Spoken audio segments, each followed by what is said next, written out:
Grounding દ્વારા healing 0 volt therapy એવી ખાસ તકનીકી છે કે જેના કારણે જે દર્દીઓ લાંબા સમયથી ગોળીઓ પર નિર્ભર છે તો તેમને શૂન્ય પ્રયાસથી સરળતાથી પીડામાંથી રાહત મેળવવા મદદ કરી શકે છે. તો 0 વોલ્ટ થેરાપીની વિવિધ પદ્ધતિઓ જેવી કે અર્થિંગ મેટ કે શીટ પર સૂવું, અર્થિંગવાળા સેન્ડલ કે જૂતાનો ઉપયોગ કરવો અથવા તો અર્થિંગવાળા બેલ્ટનો પણ ઉપયોગ કરી શકો છો.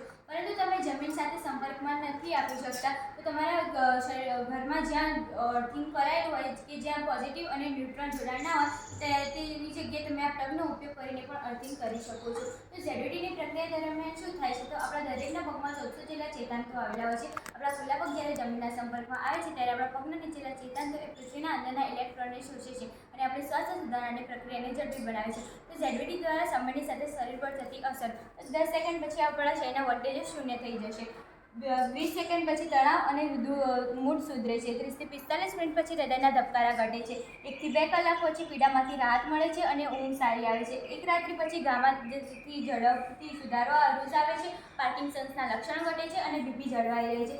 7 દિવસ પછી ડાયાબિટીસ ધરાવતા દર્દીઓના બ્લડ પ્રેશરમાં ઘટાડો થાય છે અને 1 મહિના પછી રક્ત વિકૃતિમાં સુધારો આવે છે. ઝેડવીડીનો ઉપયોગ ક્યારે ન કરવો જોઈએ તો વાહન ચલાવતી વખતે, સગર્ભા સ્ત્રીઓને, પેસમેકર ધરાવતા દર્દીઓને અથવા તો રક્તસ્રાવ પર અને ચામડાના ઉધરડા પર.